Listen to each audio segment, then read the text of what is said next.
Bonsoir à toutes et à tous et bienvenue à la Closing Bell. Yoav Nizar pour vous retrouver pour ce dernier point marché de la semaine proposé par DailyFX. Alors avant de débuter ce point de marché, je vous laisse prendre connaissance, comme d'habitude, de l'avertissement lié au risque de trading. Négociation marge sur le marché des devises via des produits CFD comporte un risque élevé et ne peut être recommandé à tout investisseur. FXM et DailyFX ne pourront en aucun cas être tenus responsables de pertes ou dommages occasionnés, incluant sans restriction des pertes manquées à gagner qui pourraient découler directement ou indirectement de l'utilisation de ces informations. Et bonsoir à tous, bonsoir Farid, bonsoir Pado, bonsoir Stéphane. N'hésitez pas à laisser vos commentaires ou poser vos questions, j'y répondrai au cours de cette présentation. Alors, on débute par le Forex, le marché du Forex, le marché des devises et le taux de change euro-dollar. Le taux de change euro-dollar donc qui se replie, qui poursuit son repli euh, finalement entamé la semaine passée, la semaine passée repli donc sur ce canal ascendant suite à cette shooting star et donc qui est survenu sous cette résistance à 1,1450. Le scénario baissier a bien pris forme, le marché s'attaque à cette droite de tendance court terme, cette petite oblique. Bah écoutez, je maintiens plus que jamais mon objectif à 1,1150 $ pour ce taux de change. Et en swing, je pense que si le mouvement se poursuit, on pourrait atteindre potentiellement les 1,08 qui reste un gros niveau de support. Donc bearish pour le taux de change euro-dollar, clairement le dollar poursuit sa hausse, le dollar qui poursuit sa hausse suite à cette piercing line que je vous avais montré en début de semaine, lundi, à cette ligne pénétrante qui est une figure de retournement haussière qui a donc été validée, même si la bougie en cours n'est pas encore clôturée. Elle est bien partie en tout cas pour valider finalement un mouvement haussier du dollar américain qui profite donc de la publication de deux bonnes statistiques macroéconomiques aux États-Unis, à savoir les ventes au détail qui sont ressorties largement supérieures aux attentes du consensus, ainsi que l'indice de confiance de l'Université du Michigan.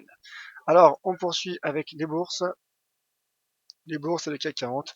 Le CAC 40, écoutez, qui sur le marché spot euh, réduit ses pertes et gagne 0,62% dans les derniers échanges. Le DAX gagne également 0,78% lorsqu'il était sous pression de la séance. Vraisemblablement, les indices européens devraient tenir leur niveau de support. Le CAC devrait donc tenir son support à 4300 points en données hebdomadaires. En tout cas, il s'agit du pivot majeur à court terme pour le CAC 40, qui est d'ailleurs également soutenu par la moyenne mobile de 100 semaines. Et le DAX également, qui a finalement tenu et rebondi sur son support à 9750 points. Euh, donc, ce qui est plutôt de bonne augure pour la semaine prochaine. Mais le DAX qui se maintient toujours à l'intérieur de ce biseau d'élargissement descendant que nous a montré en milieu de semaine notre ami Patrick Riet, Cypressat. Donc, ce biseau descendant d'élargissement tient toujours. Voilà donc pour le DAX qui devrait donc finir la semaine au-dessus de 9750 points. On passe rapidement sur les matières premières. Ensuite, je passerai aux questions et au calendrier macroéconomique à attendre la semaine prochaine. Ah bah écoutez, le cours du pétrole qui poursuit son avancée, donc là nous sommes en weekly, le scénario de hausse se poursuit, bien qu'en effet qu'il y ait un reflux, un repli, un très léger repli aujourd'hui, on voit que le marché quand même a réduit ses pertes. Bah finalement le pullback sur les 47-40 est possible, en tout cas pourrait prendre forme, commence à prendre forme même. Cela passerait par une phase de confirmation. En tout cas pour confirmer, il faudrait que le marché passe sur son point haut du 29 avril à 46,75. 48, 26, 46, 75, c'est pour le WTI. Voilà, le marché également tente de passer le plus haut du mois d'avril, le plus haut de ces 6 derniers mois même, auquel cas la cible se situerait à 48,30 pour le WTI, qui est une cible donnée depuis un moment déjà. Une cible moyen terme qui a été donnée depuis un moment, de même que le 47,40 pour le cours du Brent, qui a été atteint cette semaine. Alors, le cours de l'once d'or, pour finir, le cours de l'once d'or. Alors, c'est intéressant, malgré la hausse des bourses européennes et malgré la hausse du dollar américain, le cours de l'once d'or devrait également clôturer dans le vert. En tout cas, le cours tient son support à 1260 $, effectue un drapeau qui est une figure de conciliation. Et donc, en effet, si en cas de franchissement donc de cette oblique baissière, et donc en cas de sortie par le haut de ce drapeau, qui est une figure de continuation. Le potentiel haussier serait bien évidemment confirmé. En tout cas, pour le moment, ça fait drapeau et le marché tient son niveau de support alors qu'il a toutes les raisons de baisser avec la hausse du dollar, la hausse des bourses européennes. Mais malgré cela, le marché tient son support, donc c'est bon signe pour le cours de l'once d'or, le métal jaune. D'ailleurs, le RSI en données journalières tient également une oblique haussière. Alors, on passe aux questions ensuite. Je ferai quelques annonces importantes. Question de la part de Pado, qui va faire le pétrole après les chiffres US, à ton avis? Mon cher Yoav, attention, chiffres en Chine demain. Alors en effet, bah voilà, la transition est toute faite. On regarde tout de suite, voilà, le calendrier macroéconomique. Donc les ventes au détail ont augmenté de 1,3% le mois dernier aux États-Unis, alors qu'ils étaient attendus à 0,8%. Et demain, en effet, il y a des statistiques, les statistiques sur la production industrielle et les ventes au détail en Chine demain matin qui seront très intéressantes. Prudence donc prudence finalement euh, pour les matières premières et prudence à l'ouverture sûrement également. Prudence donc au fait qu'il n'y ait pas de attention à ce qu'il n'y ait pas de trou de cotation. C'est possible en tout cas qu'il y en ait lundi à l'ouverture. Je rappelle que lundi, pas tous les CFD seront ouverts. Je vous invite à retrouver un article sur dailyfx.fr.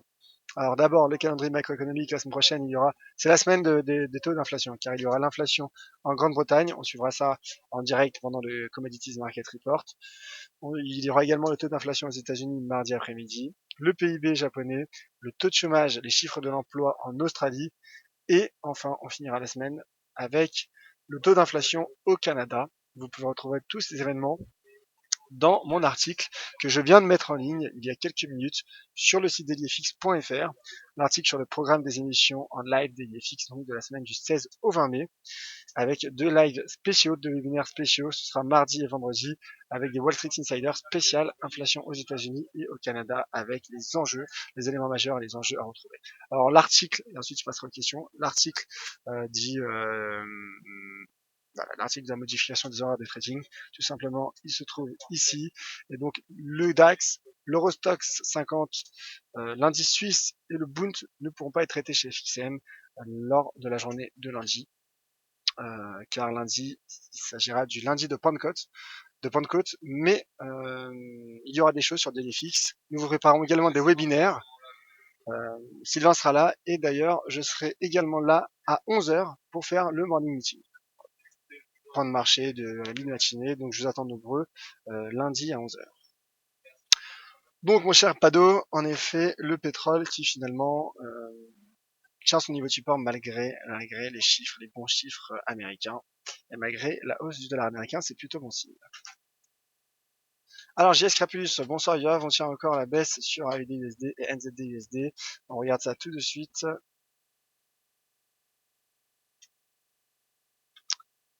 Visiblement oui, car regardez, le pullback se confirme sur le NZD.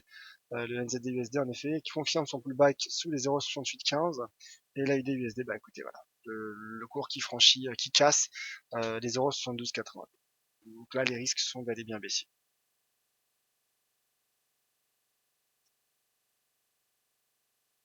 Alors Coco sur le DAX, re cette fois sans faute, belle remontée du DAX. Moi je dis que le DAX va finir à 10 000 points ce soir, je me trompe ou pas.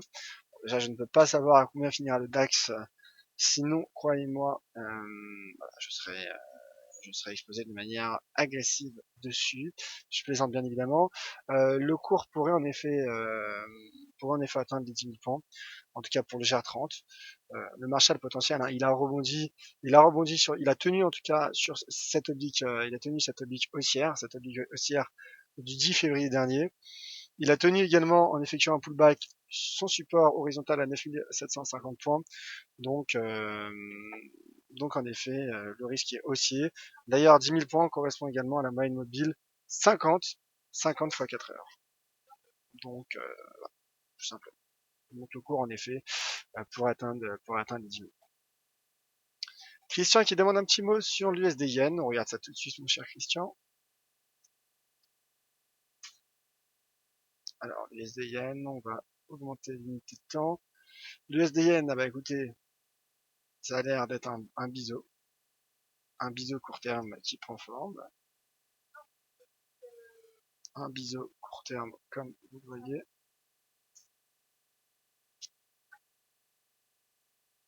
Donc là, nous avons notre biseau. Donc ça, c'est pour l'analyse court terme, bien évidemment. On va passer en H1.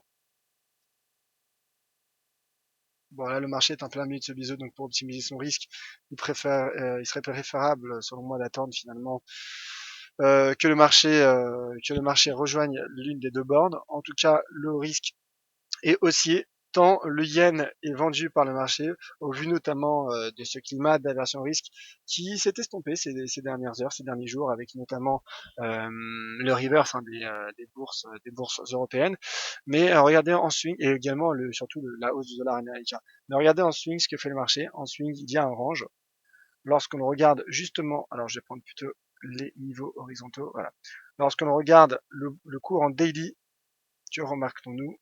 Tout simplement un range et le marché teste la partie supérieure, avec notamment cette mèche hausse qui a, qui a franchi dans un premier temps le cours avant de se replier, cette résistance pardon avant de se replier. Donc le cours de l'USDN est pris finalement en sandwich entre les 109 275 et les 108 335 yens. Donc là je pense qu'il y a un range à gérer. Il y a un range à gérer. Tout simplement pour l'USDN qui conserve toutefois un potentiel de hausse. D'ailleurs, regardez l'indicateur de momentum RSI en daily qui tente de passer les 50. Voilà mon cher Christian. Si vous me rappelez bien sûr, j'en parlerai dans le morning meeting de lundi.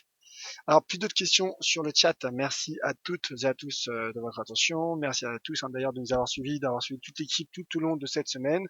On se retrouve donc lundi, en dépit d'un jour férié, donc nous serons présents.